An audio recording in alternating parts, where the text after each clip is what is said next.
Hello everyone. जोहार झारखंड। और आप सभी को मेरा नमस्कार। आज हम लोग बात करेंगे जेएसएससी प्लस टू झारखंड माध्यमिक आचार्य परीक्षा के जो 17 जनवरी 2026 का फर्स्ट शिफ्ट में जो एग्ज़ाम हुआ है, उसके अकॉर्डिंग जो भी अभ्यर्थी थे उनका जो सेल्फ एक्सपीरियंस रहा, पेपर कैसा था, उसके अकॉर्डिंग हमने इस मॉक टेस्ट को रेडी किया है। इसमें आप लोग ज़रूर देख के जाए, जिनका भी बाकी है एग्ज़ाम, जिनका अभी नेक्स्ट डे होने वाला है 18, 19, 20, जिनका भी एग्ज़ाम अभी से 21st तक एग्ज़ाम चलेगा, तो वो लोग एक नज़र इसको ज़रूर देख कर जाएँ, क्योंकि हूबहू वही ऐसे ही क्वेश्चन आ रहे हैं। और सबसे बढ़िया बात ये है कि क्वेश्चन रिपीट हो रहे हैं। ये बहुत ही अच्छी बात है। 15 का जो जिन बच्चों का एग्ज़ाम था, 16 का जो जिन बच्चों का एग्ज़ाम था, उन लोगों ने भी फीडबैक दिया है कि इसमें क्वेश्चंस जो हैं रिपीट हो रहे हैं। तो ये आप लोगों के लिए एक अच्छी बात है। तो उसमें हम लोग उन सारे सवालों को डिस्कस करेंगे, एकदम हूबहू और ऑथेंटिक सारे सवाल, जो कि 17 जनवरी 2026 के फर्स्ट शिफ्ट पर बच्चों ने फेस किया है। आप लोग यहाँ पर देख सकते हैं, जो अभ्यर्थियों का सेल्फ एक्सपीरियंस रहा है, उन्होंने जैसा सवाल बताया, तो उस सवालों के आधारित ही हमने इस टेस्ट को रेडी किया है। आप लोग अपने एग्ज़ाम सेंटर जाने से पहले एक बार इस मॉक टेस्ट को ज़रूर देख कर जाएँ, और साथ ही साथ आप लोग भी सवालों को आंसर करने की कोशिश करें। आई एम प्रीटी श्योर कि आप लोगों को इस वीडियो से बहुत ज़्यादा हेल्प मिलने वाली है। चलिए क्वेश्चंस देखते हैं। आप लोग बिल्कुल भी भ्रमित ना हो। इसमें टोटल 200 क्वेश्चंस रहने वाले हैं, और 200 मार्क्स का ये क्वेश्चन रहने वाला है। तो आप लोगों को पूरे 200 सवालों के जवाब करने होंगे, और क्वेश्चंस का लेवल जो है वो एकदम से मॉडरेट है, ना ही ज़्यादा टफ है और ना ही ज़्यादा ईज़ी है। रीज़निंग के सवाल, जैसा कि फीडबैक आया है, रीज़निंग के सवाल कुछ घुमावदार थे, लेकिन भारी नहीं कह सकते हैं, वो भी ठीक थे। जिनकी भी प्रैक्टिस अच्छी रही होगी, उन्होंने अच्छे से अपना एग्ज़ाम को फेस किया होगा, क्लियर किया होगा। चलिए, तो पहला सवाल था श्रद्धा और समाज से। एक पैराग्राफ था जिसमें कि हम लोग इसको डिस्कस करेंगे, और साथ ही साथ मॉक टेस्ट का मतलब है कि आप लोग भी आंसर करिए। तो कुछ इस तरह से था कि समाज में प्रत्येक व्यक्ति का कर्तव्य है कि वह श्रद्धा और सम्मान के साथ अपने परिवार, गुरु, समाज के प्रति व्यवहार करे। श्रद्धा से व्यक्ति अपने कर्तव्यों को ईमानदारी से निभाता है, और समाज में सद्भाव पैदा होता है। तो समाज के प्रति प्रेम और श्रद्धा ही व्यक्ति को उच्च नैतिक मूल्यों के अनुसार जीवन जीने की प्रेरणा देती है। ऐसे व्यक्ति समाज में आदर्श बनते हैं और दूसरों को भी प्रेरित करते हैं। तो ये आपका एक गद्यांश था। इस आपको 2-3 सवाल मिलेंगे। तो पहला सवाल आपका बनता है कि पाठ के अनुसार व्यक्ति में कौन-सा गुण समाज में सद्भाव लाता है, और आपके 4 ऑप्शंस रहेंगे। आपको आंसर करना है कि जो भी अभी आपने जो इस गद्यांश को पढ़ा है, तो पढ़कर जो पर्टिकुलर आंसर निकल रहा है इस सवाल के लिए, आपको चूज़ करना है कि वो कौन-सा है। ठीक है? तो इसका करेक्ट आंसर हो जाएगा श्रद्धा। पाठ के अनुसार व्यक्ति में कौन-सा गुण समाज में सद्भाव लाता है, तो आपका आंसर क्या हो जाएगा कि वो क्या है? Option B will be correct answer, वो श्रद्धा है। अगला सवाल बनेगा, देखिए, एकदम सिमिलर क्वेश्चन है, जैसे कि एक आ गया हिंदी से, एक रीजनिंग से, एक मैथ से आ जाएगा। मतलब कहीं से भी कुछ, कोई सीक्वेंस नहीं है कि हाँ, आपको 10 क्वेश्चंस मिलेंगे, हिंदी के ही मिलेंगे पर्टिकुलर, नहीं, ऐसा कोई यहाँ पे कंडीशन नहीं है। तो जैसा कि उस अभ्यर्थी ने मुझे फीडबैक दिया कि एक हिंदी के क्वेश्चन के बाद सडनली से रीजनिंग का क्वेश्चन खुलता है। तो आप कह सकते हैं कि जो 200 क्वेश्चंस रहे हैं, उसमें सारे मिक्सअप रहे हैं, ठीक है? चलिए देखते हैं सवाल कैसा था। कह रहा है कि a man spend 60% of his income if his income is increased by 25% and his expenditure bye 20% and his saving will be increased by. एक व्यक्ति अपनी आय का 60% खर्च कर देता है। यदि उसकी आय में 25% तथा खर्च में 20% की वृद्धि की जाए, तो बताइए उसके बचत में कितने प्रतिशत की वृद्धि होगी? इसको आपको डील करना था। जैसे है कि ये आपके 4 ऑप्शंस दिए गए हैं, और इसका करेक्ट आंसर हो जाएगा ऑप्शन बी। मैं आप लोगों के लिए आंसर भी लेकर के आई हूँ, ताकि आप लोग चीज़ों को अच्छे तरह से समझ सकें और कैलकुलेशन करने की कोशिश करें, साथ ही साथ आंसर भी करें। इससे आपका प्रैक्टिस बहुत ही बेटर हो जाएगा। जब आप एग्ज़ाम सेंटर में जाओगे, तो क्वेश्चंस देख कर के एकदम से स्टक नहीं होवोगे। आपको फ़ैमिलियर टाइप में लगेगा कि हाँ, मैंने किया है, मैंने पढ़ा है, बना रखा है। तो आपके लिए बहुत ईज़ी होने वाला है। अगला सवाल है कि एक व्यक्ति अपनी आय का 80% खर्च करता है। यदि आय में 15% और खर्च में 10% की वृद्धि होती है, तो बचत में कितने प्रतिशत की वृद्धि होगी? और आपके पास अगेन 4 ऑप्शंस हैं। ज़्यादा डिस्कस हम लोग नहीं करेंगे, क्योंकि आप लोगों ने ऑलरेडी सारी चीज़ों को पढ़ रखा है। बस आपको सिर्फ मोटा-मोटा एक ओवरव्यू चाहिए कि किस तरह के क्वेश्चंस एग्ज़ाम में आ रहे हैं। ये एकदम 110% ऑथेंटिक हैं। सिमिलर क्वेश्चंस आ रहे हैं, आप लोग जब एग्ज़ाम में जाओगे तो आपको खुद ही पता चलेगा। 4 ऑप्शन से अगेन आपके इसका आंसर ऑप्शन सी हो जाएगा 30%। अगला सवाल है एकदम सिमिलर क्वेश्चन है। बताया जा रहा है कि एक ही क्वेश्चन से 3-4 तरह के क्वेश्चन बनाया जा रहा है। सवाल एक ही रहता है, बस क्वेश्चन को घुमा करके उसी से 3 और 4 क्वेश्चन बनवाया जा रहा है। रीजनिंग का भी सेम ही कंडीशन था। इसमें है एक व्यक्ति अपनी आय का 65% खर्च करता है। यदि आय में 10% की इस पर कमी कर दी जाए तो खर्च समान रहे तो उसकी बचत कितनी परसेंट इंक्रीज होगी कि डिक्रीज होगी, या फिर जस का तिस रहेगा, रिमेन अनचेंज्ड रहेगा। ठीक है, तो इसमें आपका आंसर हो जाएगा कि नहीं भाई, उसकी जो बचत है वो 20% डिक्रीज होगी। Option C will be your correct answer. आगे बढ़ेंगे। देखिए एक सवाल आता है कि रीता को सीता से कम लेकिन नेहा से अधिक अंक मिले हैं। देखिए, इसको बैठाना है ना। रीता को सीता से कम लेकिन नेहा से अधिक अंक मिले हैं। पूजा को सीता से अधिक अंक मिले हैं। बताइए कि सबसे कम अंक किसे मिले हैं। ऑप्शन है रीता, ऑप्शन बी है सीता, ऑप्शन सी है नेहा और ऑप्शन डी है पूजा। तो आपका इसका करेक्ट आंसर हो जाएगा रीता को सीता से कम लेकिन नेहा से अधिक मिले हैं। यानी रीता को नेहा से कम मिला, सीता को ज़्यादा मिला, तो पूजा को सीता से अधिक मिले हैं। तो सबसे ज़्यादा किसका हो जाएगा? नेहा का। आपका आंसर है ऑप्शन सी। अगला सवाल है, एक व्यक्ति अपनी आय का 70% खर्च करता है। यदि आय और खर्च दोनों में 10-10% की वृद्धि हो तो बताइए कितने प्रतिशत की वृद्धि हो जाएगी। आपके ऑप्शन हैं 10%, ऑप्शन बी है 15%, ऑप्शन सी है 20% एंड ऑप्शन डी है 25%। इसका आंसर हो जाएगा ऑप्शन सी 20%। अगला सवाल है, a person spend 75% of his income increase by 10% and expenditure by 5% of 5%. So the increase in saving is, तो उसकी बचत में कितने प्रतिशत की वृद्धि हो जाएगी। अगेन आपके ऑप्शन हैं 20%, 25%, 30% एंड 35%। इसमें आपका करेक्ट आंसर हो जाएगा 25%। नेक्स्ट क्वेश्चन है, मीना को रीना से कम अंक मिले हैं, रीना को मीना से अधिक लेकिन रीना से कम मिले हैं। सबसे कम अंक किसे मिले हैं, ये आपको बताना है। इन्हीं सब सवालों में थोड़ा-सा समय लगता है क्योंकि उसको अरेंज करना होता है। अरेंज करेंगे तभी आप सवालों को हल कर पाएँगे। आपके ऑप्शन है मीना, ऑप्शन बी है रीना, ऑप्शन सी है टीना और ऑप्शन डी है कैन नॉट बी डिटरमाइंड। तो आपका आंसर हो जाएगा मीना, ऑप्शन ए। अगला है, choose the similar pair of the following. Similar pair को चुनना है जो एक जैसा है।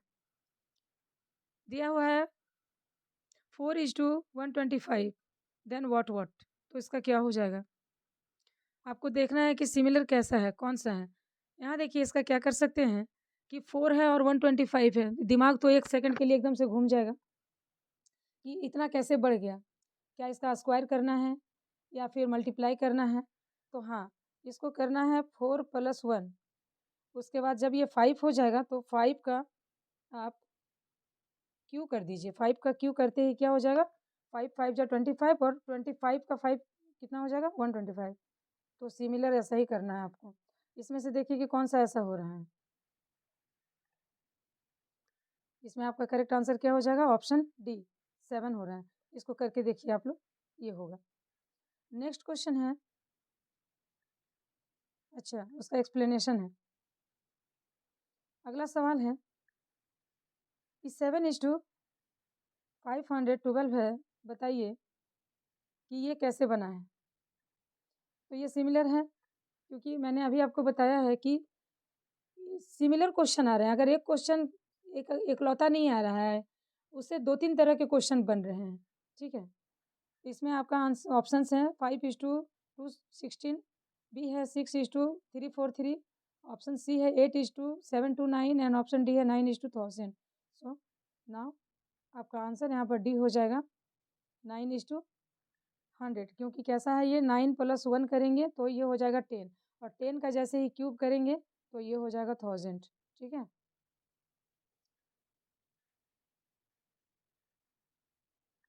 एक क्वेश्चन और है, सिमिलर है, आप लोग इसको करिएगा। ठीक, इसका आंसर मैं नहीं बता रही हूँ, इसका आंसर आप लोग खुद करके कमेंट बॉक्स में लिखिए। सिमिलर क्वेश्चन है, देखिए लेटर सीरीज से कुछ इस तरह के सवाल थे। मिसिंग आपको यहाँ पर रॉन्ग वर्ड ढूँढना है, रॉन्ग टर्म्स कौन-सा है। तो ऐसे सवाल 3-4 मिल रहे हैं आपके एग्ज़ामिनेशन में, तो ये प्रैक्टिस के लिए बहुत अच्छा है। और प्रैक्टिस क्यों? एकदम हूबहू सवाल है ऐसा आप लोग समझ सकते हैं, तो ज़रूर आप लोग इसको करने की कोशिश करिए। टर्म देखिए कि कौन-कौन सा क्या हो रहा है, 1 से 3 हो गया, 3 से 6, 6 से 10, फिर 15, फिर 21। तो यहाँ पे नहीं लग रहा है कि यहाँ पे +2 हो रहा है, +2 हो रहा है, फिर +3 हो रहा है, फिर +4 होगा, 6 में 4 देंगे 10 हो जाएगा। उसके बाद 10 में 5 देंगे तो 15 हो जाएगा, 15 में 6 देंगे तो 21 हो जाएगा और 21 में 7 देना है तो 27 होना था, यहाँ पे 26 हो गया है, यही आपका रॉन्ग है। तो option D will be your correct answer, option D, ठीक है? सेम पैटर्न का नहीं जा रहा है तो ऑप्शन डी आपका हो जाएगा। अगेन सिमिलर क्वेश्चन है, 5 है, 10 है, 20 है, 40, 80 और 150 है। तो बहुत ही ईज़ी है। सवाल मैंने अभी फिर कहा है आपसे कि सवाल ज़्यादा डिफ़िकल्ट नहीं है, लेकिन 200 क्वेश्चन का एग्ज़ाम देते-देते माइंड जो है कि फ्रस्ट्रेट हो जाता है और बच्चे कुछ भी आंसर लगाने लगते हैं। तो ऐसा गलती ना करें, थोड़ा-सा अपने माइंड को एग्ज़ाम के ड्यूरिंग एग्ज़ामिनेशन पीरियड थोड़ा-सा अपने माइंड को फ़ोर्स करें, करेक्ट आंसर आपको तुरंत मिलेगा। यहाँ पे आप देख रहे हो कि 5 से 10 है ना? 5 इंक्रीज़ हुआ, 10 से 20, 10 इंक्रीज़ हुआ। सब 2 का मल्टीप्लाई है, 2 का मल्टीप्लाई, लेकिन आप देख रहे हो 80 से 80 का मल्टीप्लाई 2 से नहीं हो रहा है, ये 160 हो जाता, लेकिन यहाँ 150 है। तो इसका करेक्ट आंसर ऑप्शन डी होगा। Option D will be your correct answer, यही रॉन्ग है। अगला सवाल है स्टेटमेंट से देखिए, some cars are bikes and some bikes are trucks, ठीक है? कंक्लूजन अब आपको निकालना है, क्या-क्या है कि some cars are trucks, second है some trucks are car, all bikes are car and all trucks are bikes. Conclusion आपका है, कौन-सा सही होने वाला है? सम का बन रहा है कि कुछ कार बाइक हैं और कुछ जो है बाइक वो ट्रक है, ठीक? तो पहले ये कार है, कुछ कार बाइक है, कुछ कार, और कुछ जो बाइक है वो ट्रक भी है। तो ये कार हो गया, ये बाइक हो गया, तो ये ट्रक हो गया। 4 हो जाएगा, ऑप्शन 4, नो कंक्लूजन फॉलो, क्योंकि बोल दिया है ना, all bikes are car, all कैसे हो जाएगा? नहीं हो पाएगा।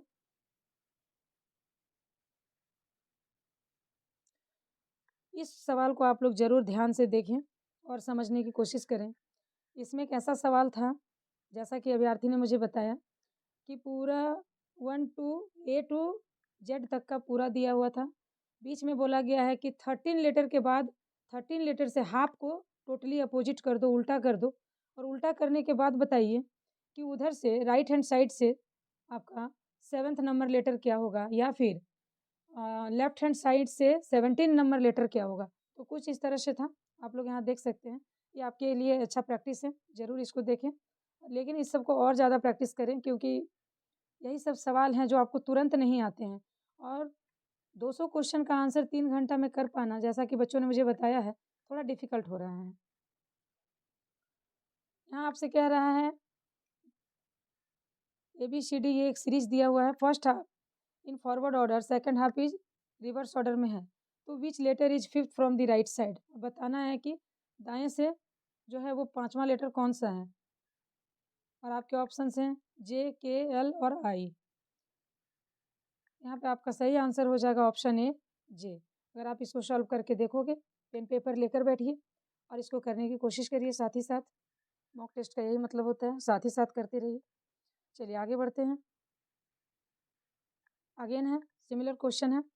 इसमें कहा है first half in forward order and second half in reverse है। पहला तो फॉरवर्ड है, लेकिन सेकंड क्या है?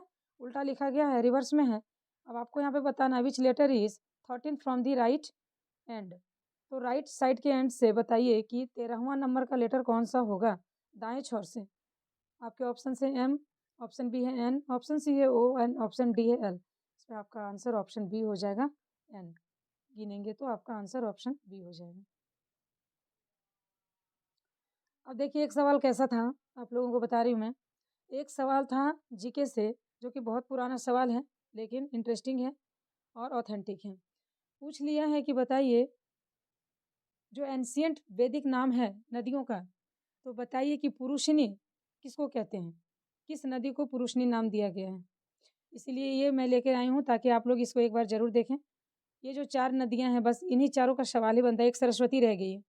तो इन्हीं में बनता है कि रावी को क्या कहते हैं, रावी को पुरुषनी कहते हैं जबकि उस अभ्यर्थी ने व्यास को लगा दिया है जो कि बिपाशा और व्यास का तो कॉम्बिनेशन अच्छा है याद रखने के लिए। आप लोग व्यास को बिपाशा बासु के साथ याद रखिए, इसका कॉम्बिनेशन व्यास का है। चिनाब को अस्किनी कहते हैं, झेलम को विटाष्टा कहते हैं और रावी को ही पुरुषनी नदी कहते हैं, ठीक है? तो सवाल यही था, एकदम हूबहू सवाल है। जिन भी बच्चे ने 17th का फर्स्ट शिफ्ट एग्ज़ाम फेस किया है, उनको पक्का लग रहा है कि मैम सही बता रही हैं। तो जो रावी नदी है, उसको पुरुषनी कहा जाता है। क किस में वैदिक नेम है उसका पुरुषनी, पहले का नाम है। बाकी ये सब आप लोग एक बार पढ़ लें। आगे है सतलज को सतुद्री और इंडस को सिंधु कहते हैं। अगला सवाल है जीके का ही क्वेश्चन था जीके का। Which is the largest ocean in the world by surface area, ठीक है? तो सरफेस के अकॉर्डिंग कौन सा जो है कि लार्जेस्ट ओशियन है वर्ल्ड का? तो हम सभी लोग जानते हैं इस आंसर का, बहुत ही अच्छे से जानते हैं कि सबसे बड़ी जो लार्जेस्ट ओशियन है कौन सी है, वो आपकी पैसिफिक ओशियन है, प्रशांत महासागर है। नेक्स्ट क्वेश्चन है, अब हिंदी के सवाल मिक्सअप क्वेश्चन था। मैं अगेन कह रही हूँ कि सवाल कोई सीक्वेंस में नहीं था कि 10-10 का कोई सीक्वेंस था, नहीं ऐसा कुछ भी नहीं था। कहीं से भी कोई सवाल निकल के आ जाता था क्लिक करते ही। तो अब आपको दिया गया है कि बताइए दिए गए शब्दों में से जो सही शब्द है, सही शब्द का चयन करें, ठीक है? आपके पास एक वर्ड दे दिया गया है अर्जुन। कौन सा वर्ड दे दिया गया है? अर्जुन। अब बोला है कि बताइए कि अर्जुन इनमें से चारों में से कौन सा सही है? चारों लिखा हुआ अर्जुन ही है, लेकिन सही कौन सा है? आपका आंसर हो जाएगा ऑप्शन ए। अगला सवाल है, which ancient Indian dynasty was the first to issue coins made primarily of lead. हाँ, एक सवाल और था कि किस राजवंश ने शीशे के सिक्के चलाए थे अपने शासनकाल में? शीशे के सिक्के किस राजवंश ने चलाए थे? तो आपके ऑप्शंस हैं Maurya dynasty, Kushan dynasty, Satavahana dynasty और गुप्ता डायनेस्टी। बताइए कि इसमें से आपका करेक्ट आंसर क्या है?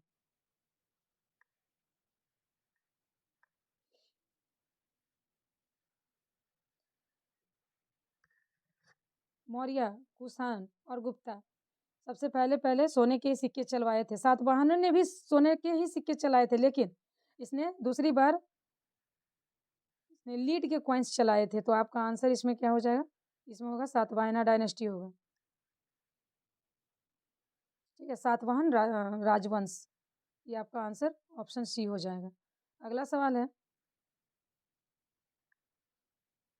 वो श्रद्धा वाला हम लोगों ने चैप्टर पढ़ा था ना अभी गाद्यांश, देखिए उसका क्वेश्चन है यार एकदम इसी तरह का, कहीं से भी कोई मतलब रिलेटेड क्वेश्चन उठ करके आ जाएगा, इस तरह से था। पाठ के अनुसार श्रद्धा और प्रेम अपनाने से व्यक्ति क्या प्राप्त कर लेता है? आपके ऑप्शन है समाज में आदर्श और दूसरों को प्रेरित करने की क्षमता। ऑप्शन बी है केवल व्यक्तिगत सुख।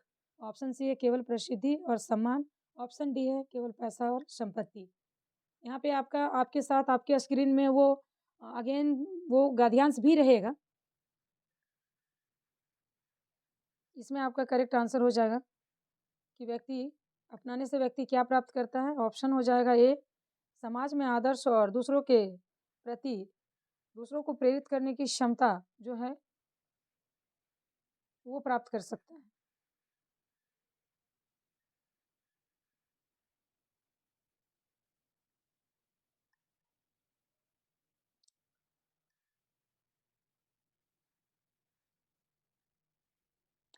श्रद्धा और प्रेम दो महान गुण हैं। अगेन हमारे पास एक पैसेज है हिंदी का, इसको हम लोग गद्यांश बोलते हैं। श्रद्धा में व्यक्ति अपने माता पिता, गुरु और समाज के प्रति ईमानदार और समर्पित रहता है। तो प्रेम से जीवन में मिठास और सहयोग आता है। यदि हम जीवन में श्रद्धा और प्रेम दोनों अपनाएं तो हमारे रिश्ते मजबूत बनते हैं और समाज में सद्भाव फैलता है। यह केवल दूसरों के लिए ही नहीं बल्कि स्वयं के लिए भी आनंद और शांति लाता है। इन गुणों को विकसित करना हर व्यक्ति का कर्तव्य है। पैसेज पढ़ लिया आपने। अब बताइए कि इस गद्यांश के अनुसार श्रद्धा और प्रेम अपनाने से क्या प्राप्त होता है? आपके ऑप्शन है केवल धन और प्रसिद्धि। ऑप्शन बी है रिश्तों की मजबूती और समाज में सद्भाव। ऑप्शन सी है केवल व्यक्तिगत सफलता और ऑप्शन डी है संघर्ष और तनाव। भाई श्रद्धा को अपनाने से, प्रेम को अपनाने से क्या प्राप्त होता है? आपके ऑप्शन हो जाएंगे, ऑप्शन बी हो जाएगा रिश्तों की मजबूती और समाज में सद्भाव। इसी गद्यांश से दूसरा सवाल रहेगा, पाठ के अनुसार व्यक्ति समाज में आदर्श कब बनता है? आपके ऑप्शंस हैं, जब वो दौलत कमाता है, जब वो श्रद्धा और प्रेम से जीवन जीता है, जब वह प्रसिद्ध होता है या जब वह अकेले रहता है। बहुत ही बढ़िया सा सवाल है, आपका आंसर ऑप्शन बी हो जाएगा कि जब वो श्रद्धा और प्रेम से जीवन जीता है, तो आंसर ऑप्शन बी हो जाएगा।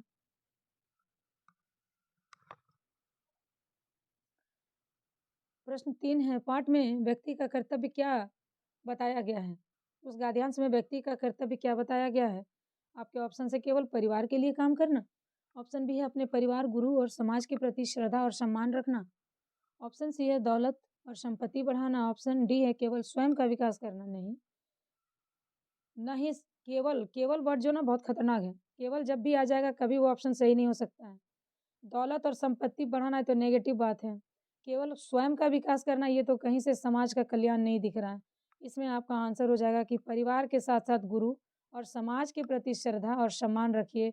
Option B will be your correct answer, option B. ठीक है? ये सारे सवाल बहुत ही इम्पोर्टेंट हैं। जिनका भी एग्ज़ाम बचा हुआ है, वो एक बार ज़रूर इसको देखें। इससे आपको बहुत ज़्यादा हेल्प मिलेगी क्योंकि बहुत सारे क्वेश्चन रिपीट हो रहे हैं। बहुत सारे सवाल मैंने फीडबैक लिया है बच्चों से। बहुत सारे सवाल हैं जो रिपीट हो रहे हैं। इसमें आपको बहुत ज़्यादा हेल्प मिलने वाली है और फ़ायदा मिलने वाला है, बेनिफिट्स मिलने वाले हैं। चलिए आगे बढ़ते हैं। हूबहू सवाल है, देखिए, दिए गए शब्दों में से सही शब्द का चयन करें। एक वर्ड दे दिया गया था युधिष्ठिर और बोला गया कि बताओ इसमें से युधिष्ठिर कौन-सा सही है, ठीक है? सब तो युधिष्ठिर ही लिखा है लेकिन सही कौन-सा है, तो ऑप्शन बी आपका सही है, युधिष्ठिर, ठीक है?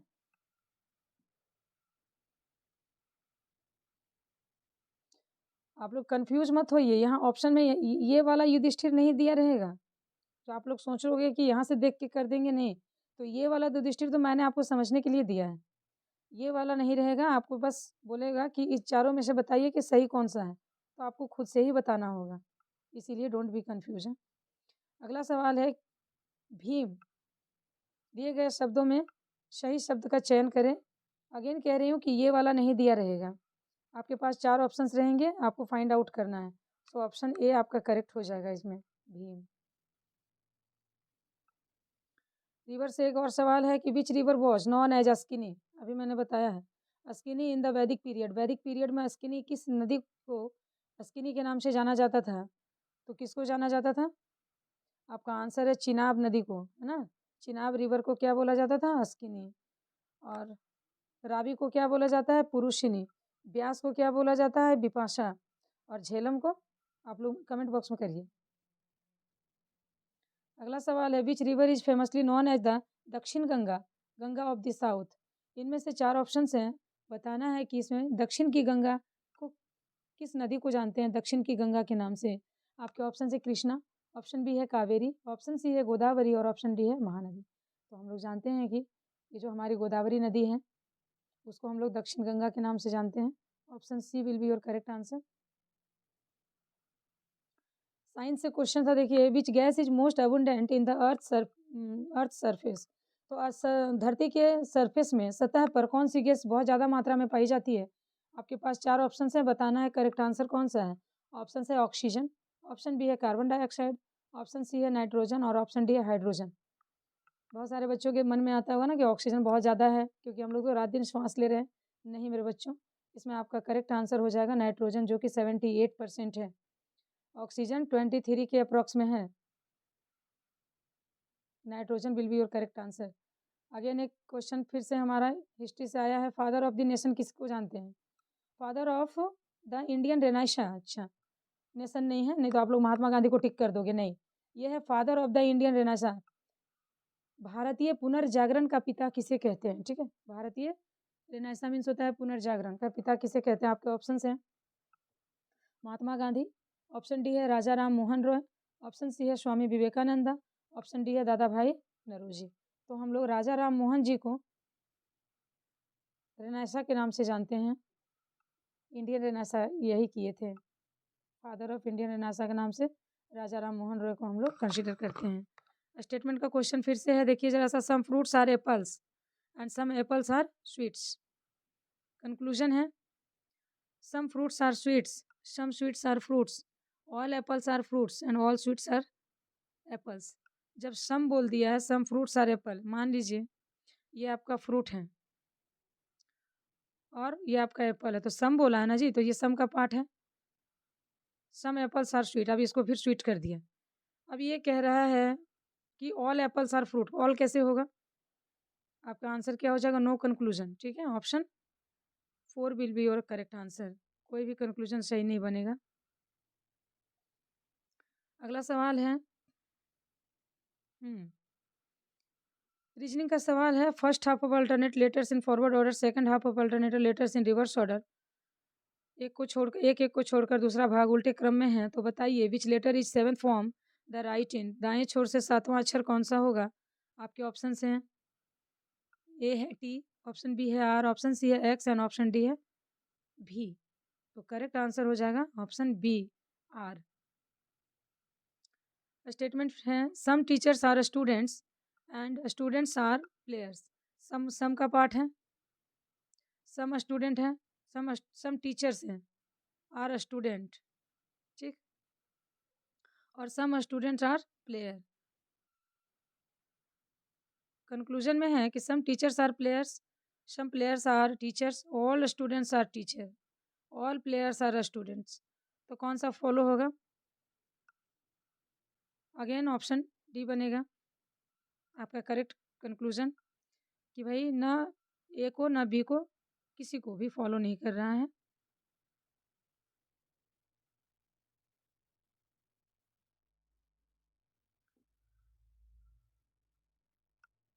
Some books are notebooks, some notebooks are register. Same है, सिमिलर क्वेश्चन है। इसका आंसर आप लोग कमेंट बॉक्स में करिए, इसका आंसर आप लोग कमेंट बॉक्स में खुद करिए। आपकी प्रैक्टिस हो रही है ना, आपकी प्रैक्टिस हो जाएगी, एग्जाम में जाओगे फटाफट टिक मार के निकल जाओगे सबसे पहले। अगला सवाल है, रॉन्ग वर्ड फाइंड आउट करना है। यहाँ देखिए जरा सा कैसा सीरीज बना हुआ है, 2 से 3, 3 से 5, 5 से 7, 11, 13, 17, 18 और 19। रॉन्ग बोला है, रॉन्ग टर्म फाइंड आउट करना है। सब में आप देख रहे हैं कि 2 2 का गैप चल रहा है। 2 से 3 1, 3 से 5 2 का चला, 3 से 5 2 का चला, 5 से 7 2 का चला, 7 से 11 4 का चला, फिर 11 से 13 हो गया है, 11 से 13 देख रहे हैं, 11 से 13 हो गया है, 2 का सीक्वेंस चला, फिर 13 से 17 हो गया, 4 का सीक्वेंस चला, 17 से 18 और 18 से 19। तो यहाँ पे ये सीक्वेंस कन्फ्यूजन हो गया है, ये आपका गलत पेयर है। आपका आंसर हो जाएगा ऑप्शन सी, 18 नहीं होना था वहाँ, option C will be your correct answer. चलिए आगे बढ़ते हैं। अगेन एक क्वेश्चन है, इसको आप लोग करने की कोशिश करिए, फाइंड आउट करिए रॉन्ग टर्म्स। इसमें देखिए कि कितना कितना का गैप बन रहा है। 4 से 9 हो रहा है, 16 से 25 जा रहा है, 36 49 जा रहा है। बताइए कि इसमें कौन सा सीक्वेंस चल रहा है?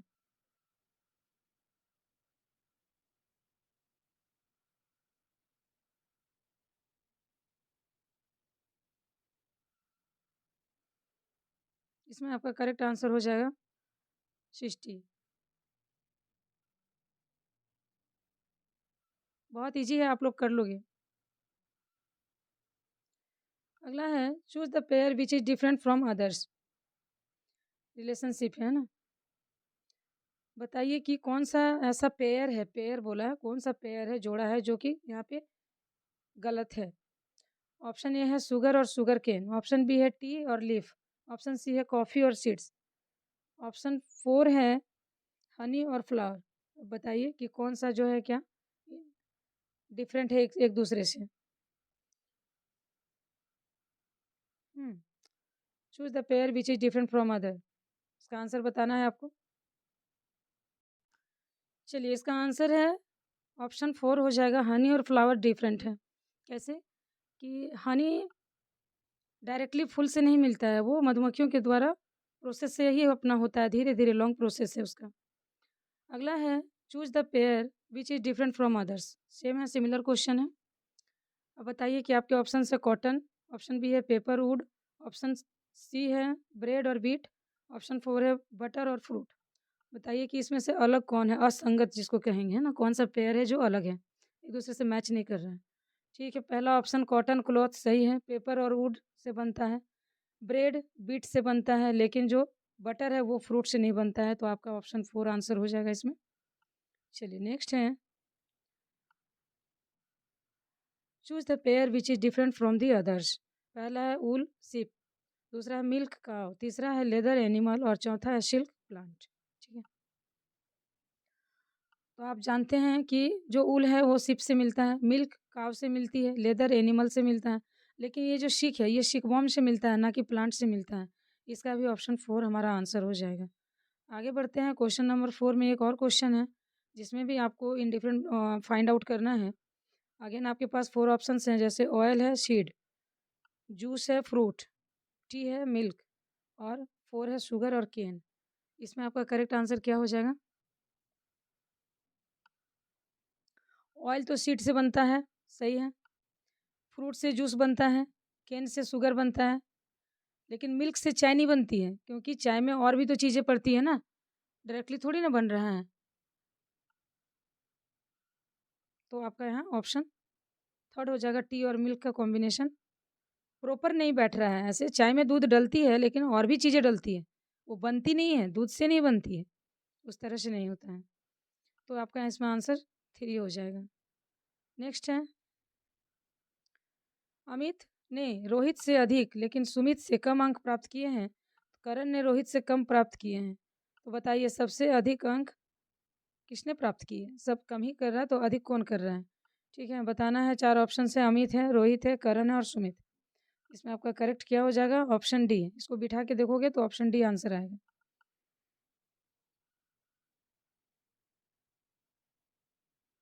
ये एक सिमिलर क्वेश्चन ही है, जैसा कि मैंने अभी आपसे कहा कि इसी का 3-4 क्वेश्चन बनाएगा। कभी सुरेश छोटा है, किसने अंक कम लाया, सवाल को 360 घुमा के पूछ लेगा, इस बार ज़्यादा किसने लाया। तो ऐसा करके ही पूछ रहा है, एक-एक सवाल का 3-3 क्वेश्चन पूछ रहा है, ऐसा पता चला है। आप खुद महसूस करोगे जब आप एग्ज़ाम में जाओगे। तब तक के लिए आप ओवरव्यू लेके जाइए, आपके लिए बेनिफिशियल होगा। अब बात करते हैं समास की। समास से भी 4-5 क्वेश्चन आ रहे हैं।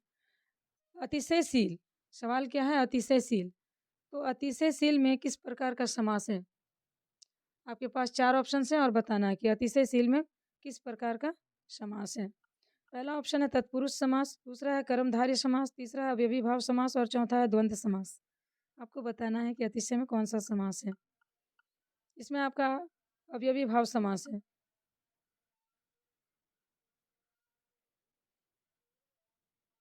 अगला है गुरुकुल। गुरुकुल में किस प्रकार का समास है? गुरु का कुल, ठीक है?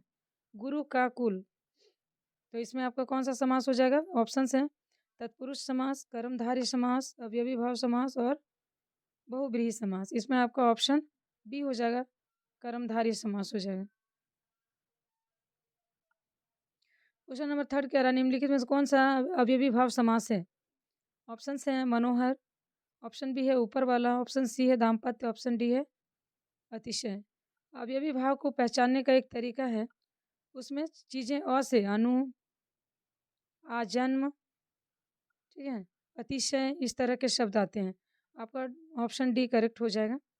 और तत्पुरुष समास में का, के, की, में, पर ऐसे वाले वर्ड रहेंगे, तो आप समझ लीजिए कि वो तत्पुरुष समास है। द्वंद्व समास तो बहुत ही बढ़िया है, उसमें कोई भी चीज़ एक आधी अधूरी, जैसे प्रत्येक, उसमें हो जाएगा प्रत्येक, और भी जिसमें कोई वर्ड आधा लगता हो ऐसे को द्वंद्व बोलते हैं। द्विगु तो जिसमें कि संख्या की बात करते हैं, चौराहा, पंचमुखी, इस तरह की बात होता है द्विगु में। अखरोट खाना किस प्रकार का समास है? अखरोट खाना, अगर आप लोगों ने थोड़ा-सा भी ध्यान में रखा है तो इसका आंसर आप लोगों के पास है। आपके ऑप्शंस हैं तत्पुरुष, कर्मधारय, अवयवी और डी है द्वंद्व समास। तो अखरोट खाना किस प्रकार का समास है? आपका कर्मधारय समास है। निम्नलिखित में कौन-सा समास तत्पुरुष समास है? बताना है। जिसमें का, के, की, में, पर का यूज़ हो। राज्यपुत्र, राजा का पुत्र। दूसरा है शुकमुखी, तीसरा है चतुर्भुज और डी है देवालय।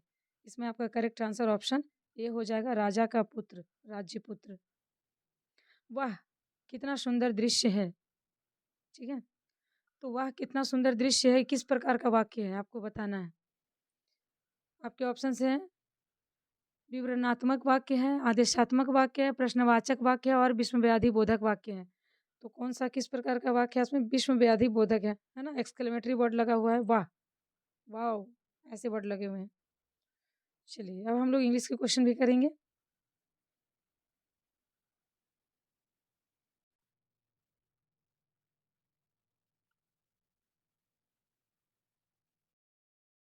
आगे बढ़ेंगे, क्वेश्चन नंबर 51 कह रहा है identify the correct capitalisation yesterday. पहला ऑप्शन तो ऐसे ही गलत है, प्राइम मिनिस्टर में एम छोटा कर दिया है, स्मॉल एम है। The president of India made the prime minister yesterday, तो इसमें इंडिया को स्मॉल कर दिया, इसलिए ये भी नहीं होगा। अगला है the president of India made the prime minister yesterday, और ऑप्शन डी है the president of India made the prime minister yesterday. आपका करेक्ट आंसर हो जाएगा ऑप्शन सी, क्योंकि इसमें प्रेसिडेंट का पी स्मॉल है, इसमें प्रेसिडेंट का पी स्मॉल हो गया, इसलिए ये नहीं होगा। इसमें करेक्ट है, प्रेसिडेंट का पी बड़ा है, प्राइम मिनिस्टर दोनों कैपिटल हैं, इंडिया भी कैपिटल है। So option C will be your correct answer, option C. Question number 52, again we have one question, we will celebrate Independence Day on 15 August. B भी similar है, we will celebrate Independence Day on 15 अगस्त।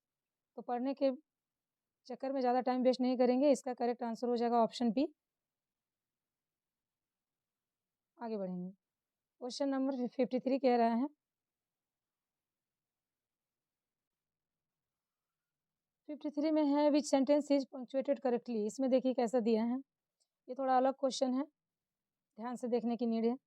कह रहा है stop shouted the guard और I will shoot. Guard ने कहा रुक जाओ नहीं तो मैं शूट कर दूंगा। अब इसमें फाइंड आउट करना है कि किसका जो सारे पंक्चुएशंस हैं वो करेक्ट हैं। ऑप्शन बी है स्टॉप शाउटेड द गार्ड और आई विल शूट, इसमें ऑप्शन बी आपका आंसर हो जाएगा, सबसे करेक्ट वही है।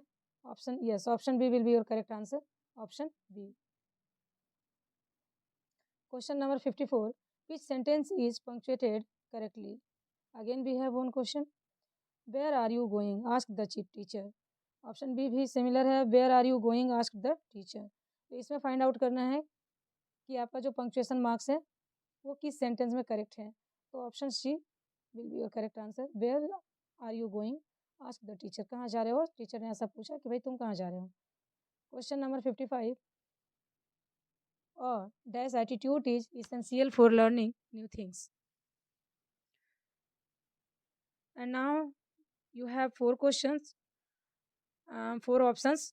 पहला है क्यूरियोसिटी, ऑप्शन बी है क्यूरियस, ऑप्शन सी है क्यूरियसली एंड ऑप्शन डी है क्यूरियसिटली, ठीक है। तो यहाँ कौन सा ऐसा वर्ड डालेंगे, attitude is essential for learning new things. कैसा वाला एटीट्यूड, बहुत ज़रूरी है नई चीज़ें सीखने के लिए। तो क्यूरियस एटीट्यूड, कैसा एटीट्यूड, क्यूरियस है ना, जिज्ञासु वाला जो एटीट्यूड होता है नई चीज़ सीखने के लिए, वो बहुत इसेंशियल पार्ट है, ठीक है। Option B will be your correct answer, you can see very clearly, option B. Now the question number 56, again we have a fill in the blanks, और dash mind helps a student understand concept deeply. कैसा mind है जो concept को deeply समझने में मदद करता है। And again you have 4 options, पहला है इंक्वायरी, दूसरा है इनक्यूजिटिव, तीसरा है इनक्यूजिटिवली और चौथा है इनक्यूजिशन। तो इसमें आपका करेक्ट ऑप्शन हो जाएगा ऑप्शन बी, इनक्यूजिटिव माइंड होना चाहिए, जिज्ञासु माइंड होना चाहिए, ईगरनेस, इसका सिमिलर मीनिंग क्या बनेगा, ईगरनेस माइंड होना चाहिए कॉन्सेप्ट को समझने के लिए। Option B will be your correct answer. Now the 57 number question, the manager decided to dash the late fee for this month. Manager ने क्या डिसाइड किया कि लास्ट मंथ का फी का क्या करना है। आपके ऑप्शन है वेव, ऑप्शन बी है वेव, ऑप्शन बी है वे और ऑप्शन डी है वे। तो ये चारों देखने में काफ़ी सिमिलर लग रहे हैं, लेकिन सबका मीनिंग डिफरेंस है, ठीक है। फाइंड आउट करिए कि मैनेजर ने क्या डिसाइड किया कि लास्ट मंथ की फ़ी के साथ क्या करना है। तो आपका आंसर हो जाएगा ऑप्शन बी, है ना। बी का होता है कैंसिल, क्या होता है इसका अदर मीनिंग क्या है, कैंसिल। तो उन्होंने क्या डिसाइड किया, यस वेव। तो उन्होंने डिसाइड किया कि लास्ट मंथ की फ़ी को जो है कैंसिल कर देंगे, माफ़ कर देंगे, yes cancel. Now the 58 number question, please dash good by two your teacher before living. ठीक है, टीचर को गुड बाय कब बोलना है, जाने से पहले बोलना है। अब इसमें फिर से आपके पास वही 4 ऑप्शन है, फाइंड आउट करना है कि किस सेंस में किसका यूज करना है। वेव मीन्स तो कैंसिल हो गया। अब यहाँ पर टीचर को गुड बाय कह रहे हैं जाने से पहले, तो कौन सा यूज करेंगे? आपका आंसर इसमें ऑप्शन सी हो जाएगा। इसका मतलब है गुड बाय करना, बाय बाय करना। ठीक है, हैंडशेक करना और हाथ हिलाना जो कहिए। 59 नंबर क्वेश्चन है, the school decided to dash the fine for late submission of fees. School ने डिसाइड किया फिर से कि वो लेट सबमिशन फी का क्या करना है। Again we have 4 options.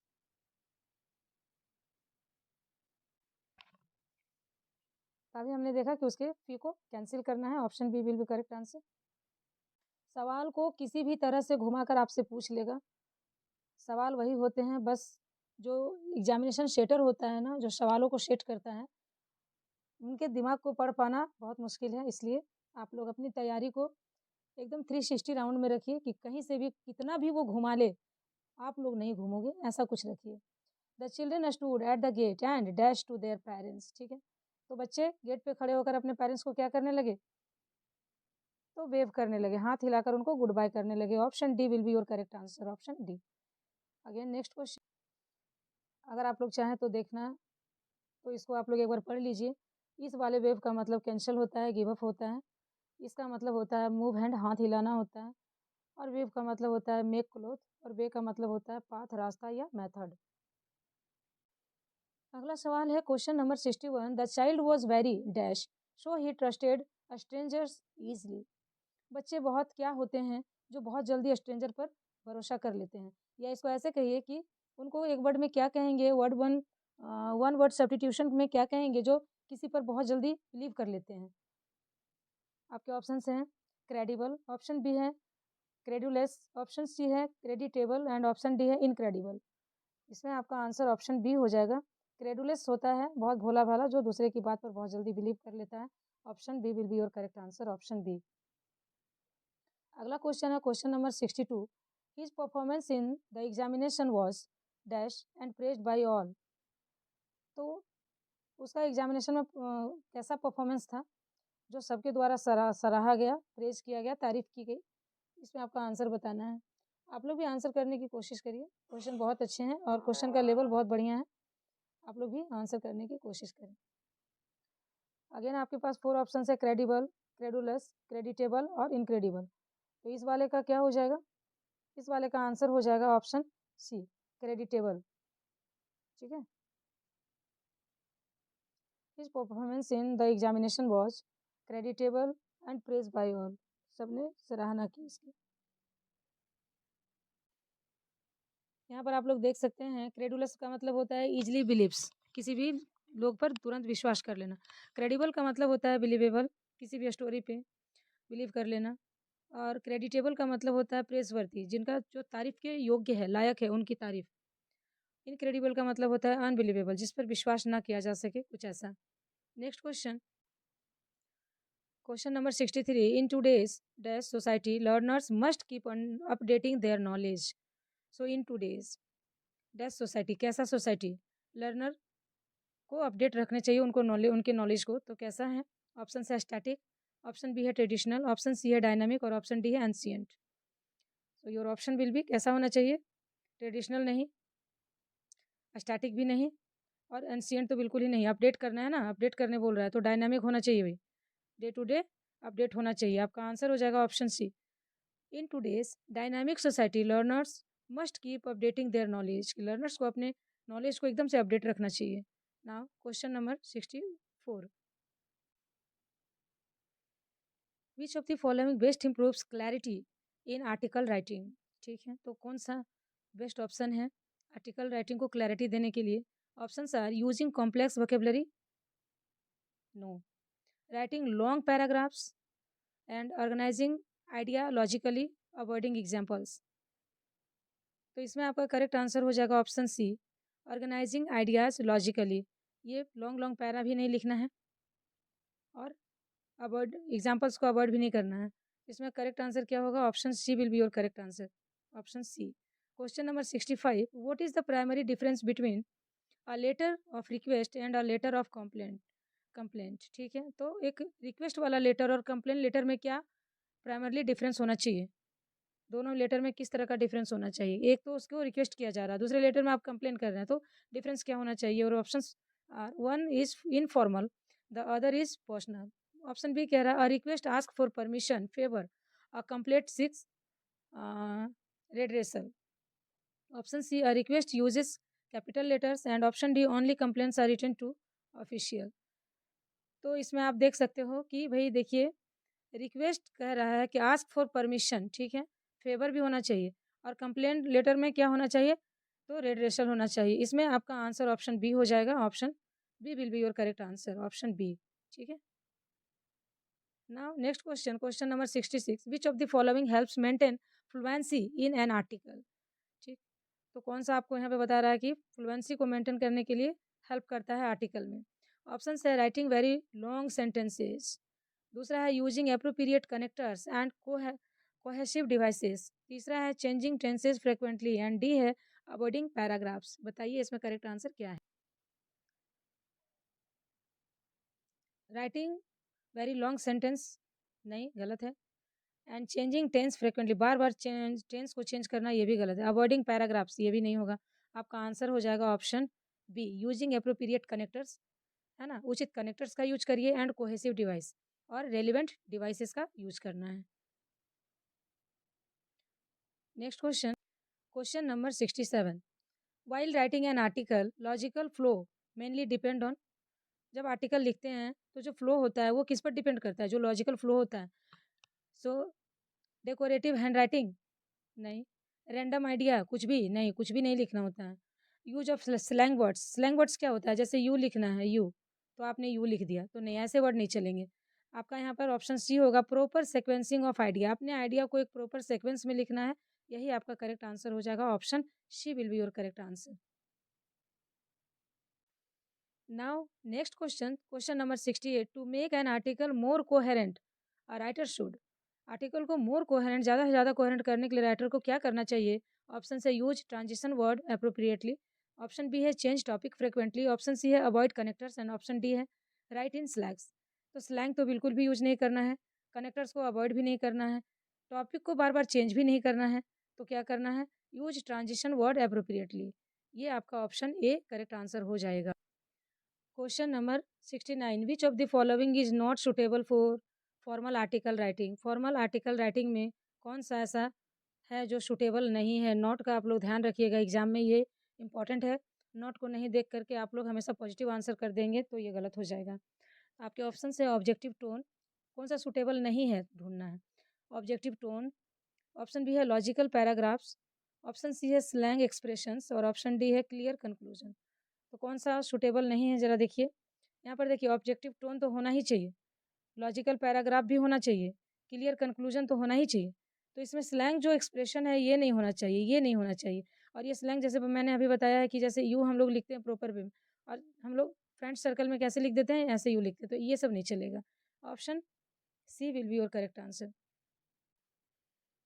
एक और सिमिलर क्वेश्चन है, to make an article more coherent and readable a writer should, एक आर्टिकल को ज़्यादा से ज़्यादा कोहेरेंट और पढ़ने लायक रीडेबल बनाने के लिए राइटर को क्या करना चाहिए? ऑप्शन है repeat the introduction in every paragraph, option B है use transition word like however, therefore, moreover, and option C है write without punctuation, option D है mix formal and informal language. सबसे पहला ऑप्शन तो पहले ही गलत है, किसी भी वर्ड को हम लोग बार बार रिपीट नहीं कर सकते हैं। ऑप्शन सी जो देखिए जरा, राइट विदाउट पंक्चुएशन कैसे हो सकता है? पंक्चुएशन तो यूज करना ही पड़ेगा। मिक्स फॉर्मल और इनफॉर्मल दोनों लैंग्वेज को नहीं मिला सकते हैं, तो हम लोग, हमारा करेक्ट आंसर यहाँ पर क्या हो जाएगा? Option B will be your correct answer, कि use transition words like however, moreover, therefore, इन सब शब्दों का यूज करके हम लोग बहुत ज़्यादा उसको कोहेरेंट बना सकते हैं। और इसी के साथ आगे बढ़ते हैं, अगला क्वेश्चन, क्वेश्चन नंबर 70 कह रहा है, a good conclusion of an article should, तो आर्टिकल को क्लोज कर रहे हैं, गुड बढ़िया सा कंक्लूजन देना है, तो क्या क्या चाहिए इसमें? पहला कह रहा है introduce a new topic, conclusion में न्यू टॉपिक को कैसे इंक्लूड करेंगे? इंट्रोड्यूस करेंगे। Repeat every sentence, option C है summarise the main idea and option D है be longer than the body, कह रहा बॉडी से भी ज़्यादा लंबा होना चाहिए, नहीं, इंट्रोड्यूस अ न्यू टॉपिक को हम लोग कंक्लूजन में नहीं शामिल करेंगे। रिपीट एवरी सेंटेंस को बार-बार रिपीट भी नहीं करेंगे और बॉडी से ज़्यादा लंबा तो कंक्लूजन होता ही नहीं है। तो इसको हम क्या करेंगे, option C will be your correct answer. Summarise the main idea को हम लोग समराइज़ करके, ड्राइव करके छोड़ देंगे, कंक्लूजन निकालेंगे। Option C will be your correct answer, option C. Question number 71, इस क्वेश्चन को ज़रा देखिएगा आप लोग, बहुत ही इंपॉर्टेंट क्वेश्चन है, इसको वीवीआई में रखिए। If you are writing a report on a process, तो आप रिपोर्ट लिखने बैठ गए हैं, तो प्रोसेस के दौरान क्या होता है, एग्जाम्पल में दिया है कि how a science exhibition was setup, which linguistic feature is most common. तो अब आपको बताना है किस तरह से उसको सेटअप करेंगे, है ना। तो सेटअप कैसे कैसे करेंगे, पहला कह रहा है option past perfect tense only use करेंगे क्या। ऑप्शन बी कह रहा है sequential markers like first, next, then and finally का यूज करेंगे। या ऑप्शन सी कह रहा है using only I and my throughout, क्या इसका यूज करेंगे। और डी कह रहा है राइमिंग कपलेट्स का यूज करेंगे। नहीं, इसमें आपका हो जाएगा करेक्ट आंसर ऑप्शन बी हो जाएगा, कि हम लोग सीक्वेंस में यूज करेंगे सारी चीज़ों का, जैसे first, second, next, then finally, इन इन सभी चीज़ों को हम लोग यूज करके ज़्यादा इफेक्टिव बना सकते हैं। अगला सवाल है 72 नंबर क्वेश्चन कह रहा है which of the following words is a sequence marker used in process writing. इनमें से कौन सा वर्ड प्रोसेस राइटिंग में यूज होने वाला सीक्वेंस मार्कर है, आपको बताना है। चार ऑप्शन है, पहला है हाउएवर, दूसरा है ऑल्दो, तीसरा है फाइनली एंड चौथा है बिकॉज। तो प्रोसेस राइटिंग में इस्तेमाल होने वाला सीक्वेंस मार्कर है finally. Option C will be correct answer, option C, finally. Question number 73, a process report should mainly focus on. Process report में किस पर मेनली फोकस करना चाहिए। Option are personal opinion of the writer, option B step by step description of actions, option C emotional expression and option D use of poetic language. अब आप ही बताइए, personal opinion, writer अपना खुद का opinion यहाँ पर नहीं चाहिए, स्टेप बाय स्टेप को रखेंगे हम लोग, इमोशनल एक्सप्रेशन नहीं चाहिए, आपका इमोशंस अपने पास रखना है, यूज ऑफ पोएटिक लैंग्वेज का भी नहीं करेंगे क्योंकि हम रिपोर्ट कर रहे हैं ना, रिपोर्ट का प्रोसेस चल रहा है। तो हम लोग क्या करेंगे, step by step description of actions, कैसे कैसे एक्शंस लिया गया उस पर हम लोग गौर करेंगे, उस पर मेनली फोकस करेंगे। Then option B will be your correct answer of question number 73। Next question, question number 74, in a debate, एक डिबेट में when you are speaking for the motion your language should be, कि कोई debate चल रहा है उसमें, तो debate में आप मोशन के बारे में बोल रहे हैं, तो आपका लैंग्वेज कैसा होना चाहिए, भाषा आपका कैसा होना चाहिए। Option R casual and humorous only, option B है aggressive towards opponent, option C है clear confident and supported by facts and option D है इमोशनल विदाउट लॉजिक। ठीक है, देखिए ह्यूमर्स वाला नहीं होना चाहिए, है ना। आप वहाँ पे जाकर के कोई वहाँ मजाक वाला बात नहीं बोल सकते हैं, अग्रेसिव भी नहीं हो सकते हैं, अपने अपोनेंट के खिलाफ नहीं हो सकते हैं, जो भी आपका अपोजिशन है उसके खिलाफ अग्रेसिव गुस्सा होकर नहीं बोल सकते हैं, अपना फीलिंग्स इमोशन अपने पास रखना होता है। तो वहाँ पर कैसा होना चाहिए, क्लियर होना चाहिए, कॉन्फिडेंट होना चाहिए और सपोर्टेड बाय फैक्ट, फैक्ट चीज़ों को वहाँ पर बताना है, बोलना है, तभी जाकर के आपका डिबेट जो है वो क्या होगा, वो एकदम से स्ट्रांग बनेगा। Okay question, so option C will be your correct answer, option C, 74 का ऑप्शन सी होगा। आगे बढ़ेंगे, question number 75, which of the following is most important while presenting counter argument in a debate. Most important क्या होता है जब आप counter argument कर रहे हैं किसी डिबेट में। मान लीजिए कि कोई बुन पे बहस कर रहा है और आप बैन पे बहस कर रहे हैं, तो जो काउंटर आर्गूमेंट होता है उसमें क्या इंपॉर्टेंट होता है। सबसे पहला है पर्सनल अटैक्स, ऑप्शन बी है loud voice only, option C है logical reasoning and evidence, option D है यूज ऑफ स्लैंग्स वर्ड्स। ठीक है, पहला तो आपका ऐसे ही खत्म हो गया, पर्सनल अटैक नहीं करना होता है, लाउड करके क्या करिएगा, ज़्यादा हल्ला करके कुछ फ़ायदा नहीं है क्योंकि वहाँ डिबेट चल रहा है। यूज ऑफ स्लैंग वर्ड्स का तो यूज नहीं हो सकेगा, तो आपका करेक्ट आंसर ऑप्शन सी होगा कि भैया आप लॉजिकल रीजनिंग और एविडेंस के साथ चीज़ों को देते जाइए, आपका डिबेट एकदम इंपॉर्टेंट, बहुत ज़्यादा फ्रूटफुल होगा। अगला सवाल है, a good debater should mainly aim to, जो बढ़िया डिबेटर होता है उसको, उसका मेन क्या होना चाहिए। पहला ऑप्शन है एंटरटेन दी ऑडियंस, क्या वो ऑडियंस को एंटरटेन करेगा। बी है prove the opponent wrong by insulting them, क्या अपने अपोनेंट को जाकर के उनकी इंसल्टिंग कर देगा। नहीं, इंसल्टिंग तो नहीं करेगा वो, ऐसा तो करना नहीं है, ऑडियंस का एंटरटेनमेंट भी नहीं करना है। तो persuade the audience using fact and logic, हाँ वो परसुएट करेगा अपने तर्क वितर्क के साथ अपने ऑडियंस को उस पर राजी करेगा। Speaks as fast as possible, जितना तेज हो सकता है वो बोल देगा क्या नहीं गलत बात है, ऐसा नहीं करना है। तो option C will be your correct answer. आपका करेक्ट आंसर ये हो जाएगा। अगला सवाल है, which tone is most suitable for descriptive personal letter written to a cousin. जब आप अपने कजन को लेटर लिख रहे हैं तो कैसा डिस्क्रिप्टिव होना चाहिए? पहला ऑप्शन है स्ट्रिक्ट एंड ऑफिशियल, दूसरा है कोल्ड एंड फॉर्मल, तीसरा है फ्रेंडली एंड इनफॉर्मल और चौथा है आर्गुमेंटेटिव। जब आप अपने कजन भाई को चाहे बहन को लिख रहे हो लेटर, तो क्या करोगे? आप उसको स्ट्रिक्टली लिखोगे, डांट डांट कर बात करोगे क्या? एकदम धीरे धीरे फॉर्मल टाइप में बात करोगे, एक एक वर्ड बोलोगे बस चुप रहोगे, इस तरह का करोगे क्या? या फिर फ्रेंडली एंड इनफॉर्मल? हाँ, ये सूटेबल है, option C will be your correct answer, कि एकदम खुलकर बात करेंगे और इनफॉर्मल वे में बात करेंगे। आर्गुमेंट तो नहीं करेंगे ना, क्योंकि आप उनको लेटर लिख रहे हैं तो उसमें आर्गुमेंट क्या ही कर पाएंगे। 77 का ऑप्शन सी हो जाएगा। आप question number 78, the conclusion of a descriptive personal letter should generally. तो डिस्क्रिप्टिव पर्सनल लेटर को किस तरह से हम लोग जनरली कंक्लूजन उसको करते हैं?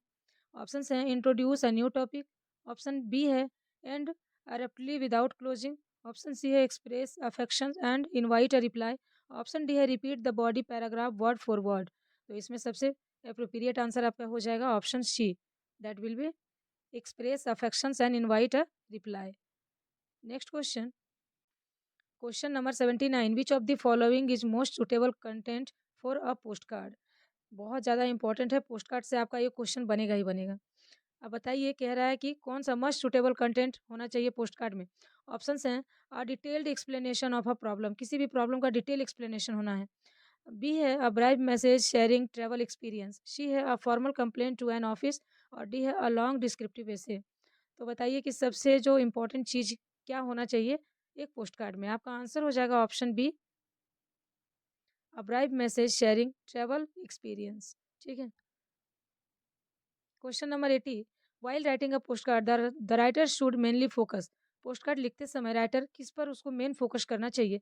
ऑप्शन हैं, ऑप्शन ए है lengthy paragraphs and formal tone, option B है कॉम्प्लेक्स वोकेबलरी, बहुत ज़्यादा हार्ड हार्ड वर्ड लिख लिख देंगे, ऑप्शन सी है short clear and friendly message. Yes, option C will be your correct answer. And option D है official language and format.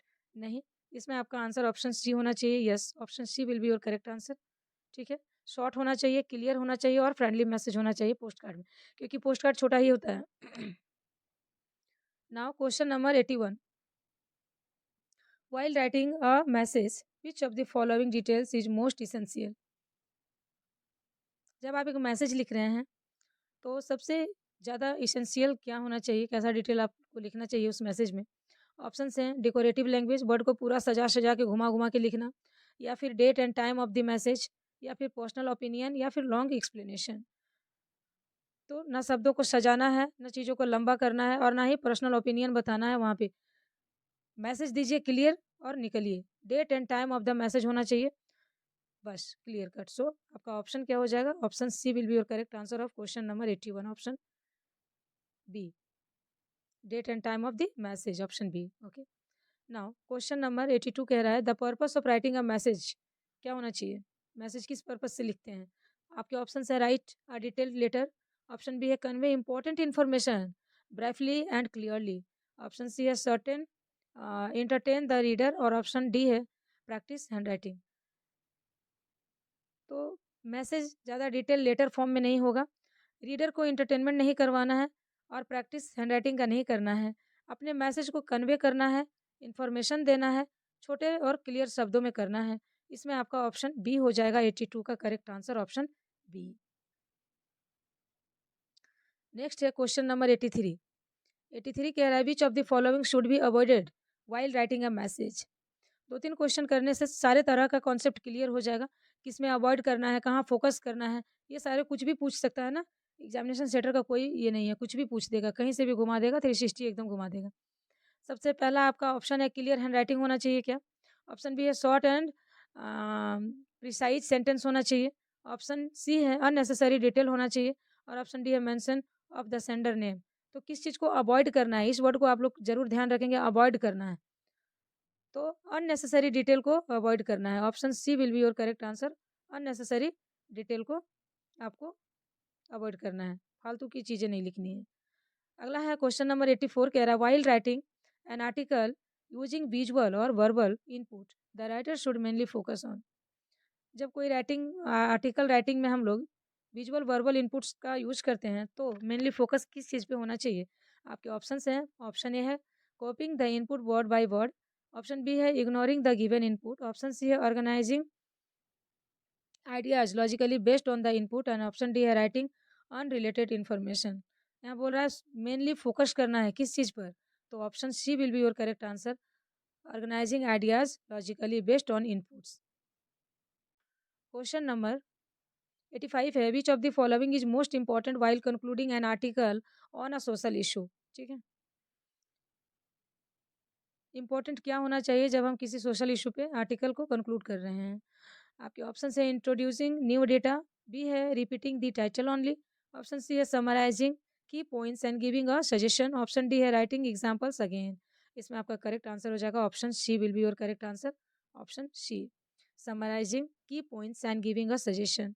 Now question number 86 is saying that which of the following is a connective or transition word used to show a contrasting view in an article or debate। ठीक है, तो किसी debate में contrast कर रहा है, उल्टा कर रहा है, तो किन चीज़ों पर हम देखेंगे?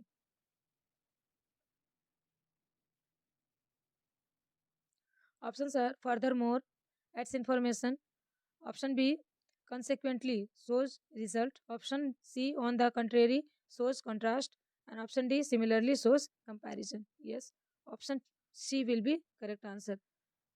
कंट्रास्टिंग बोला है ना, तो कंट्रारी हो जाएगा, option C will be your correct answer. यही विरोधाभास करता है, ऑप्शन सी शो कॉन्ट्रास्ट। ठीक है, now the question number 87 which transition word is best use to show a cause and effect relationship in writing. ठीक है, राइटिंग में कॉज एंड इफेक्ट्स को कौन अच्छी तरह से शो कर पाता है? आपके आंसर हैं हाउएवर, ऑप्शन बी है देयरफॉर, ऑप्शन सी है लाइकवाइज और ऑप्शन डी है ऑन द अदर हैंड। तो बताइए कि कॉज और इफेक्ट में सबसे बढ़िया रिलेशन किसका बनता है? तो देयरफॉर बनता है। क्या? Option B will be your correct answer, therefore. Now है question number 88 which of the following words is commonly use to add an idea in an article और डिबेट। कौन सा कॉमन आइडिया ऐड करना चाहिए किसी आर्टिकल में या debate में? तो आपके ऑप्शन है ऑल्दो, बी है नेवरदलेस, सी है मोरोवर और डी है बेरेज। आपका आंसर हो जाएगा option C, moreover will be your correct answer, moreover. Question number 89 है which transition word is use to show a result और इफेक्ट इन एन आर्टिकल और डिबेट।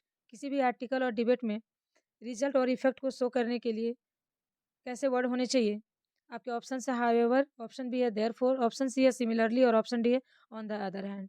तो 89 का करेक्ट आंसर आपका हो जाएगा option B, therefore will be your correct answer, therefore. Question number 90 है which of the following transition word is use to show a comparison. तो comparison को दिखाने के लिए किस तरह के ट्रांजिशन वर्ड का यूज करते हैं? Option are although, option B है नेवरदलेस, ऑप्शन सी है लाइकवाइज और ऑप्शन डी है कॉन्सिक्वेंटली।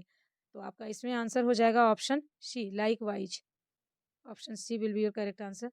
अगला सवाल है क्वेश्चन नंबर 91। सवाल कह रहा है कि while writing a report on a visit to a historical place the introduction should be mainly. ठीक है, तो आप राइटिंग लिख रहे हैं, रिपोर्ट लिख रहे हैं किसी हिस्टोरिकल प्लेस के बारे में, तो बताइए कि क्या मेनली इंट्रोडक्शन उसमें आप इंक्लूड करेंगे?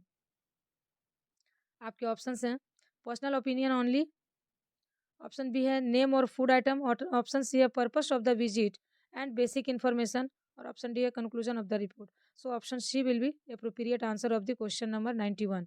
ठीक है, क्या करेंगे?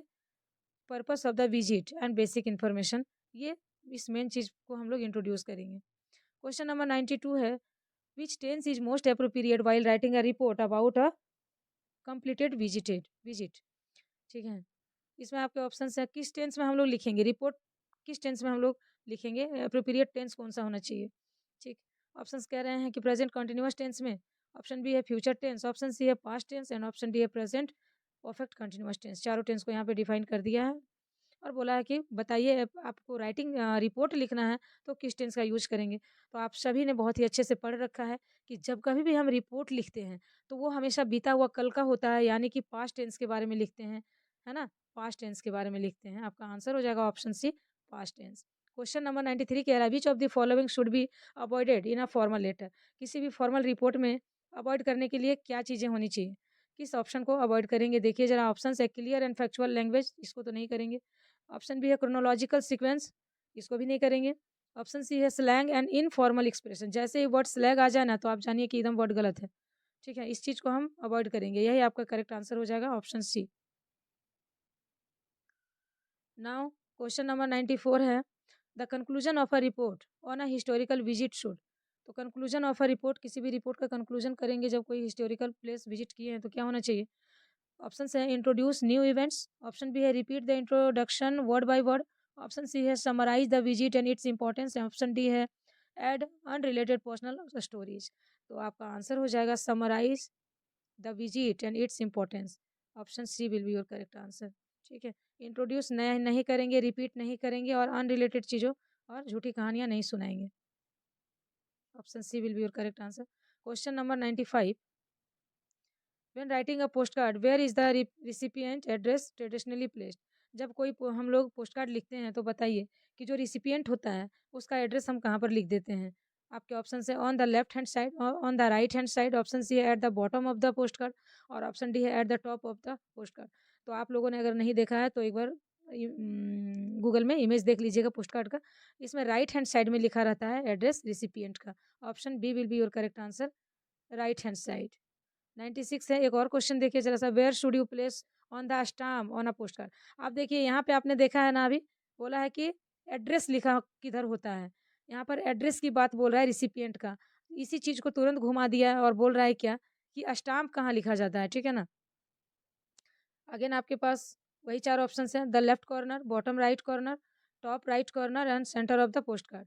इसमें भी आपका आंसर क्या हो जाएगा? राइट कॉर्नर में स्टाम्प लगाया जाता है, जो स्टाम्प होता है वो।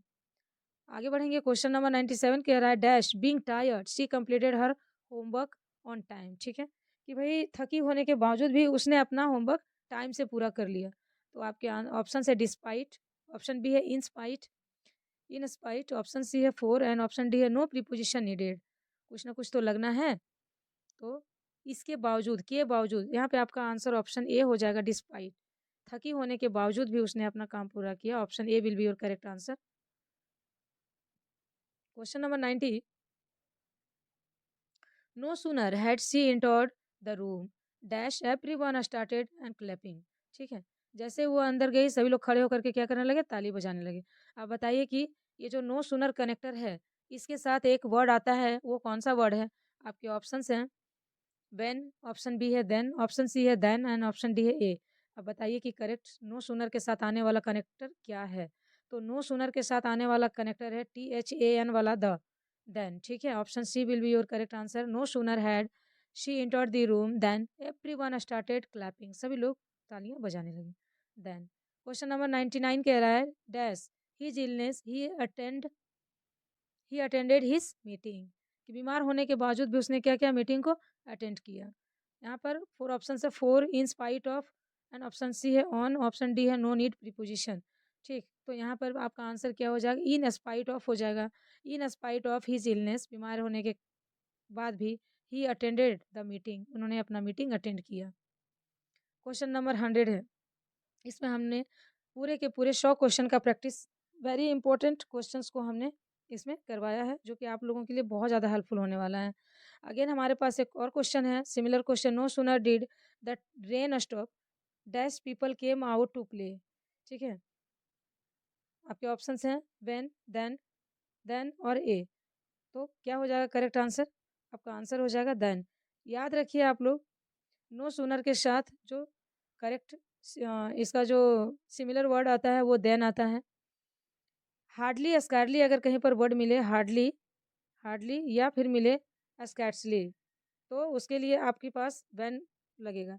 लेकिन फिलहाल अभी हमारे सवाल का आंसर है ऑप्शन सी देन।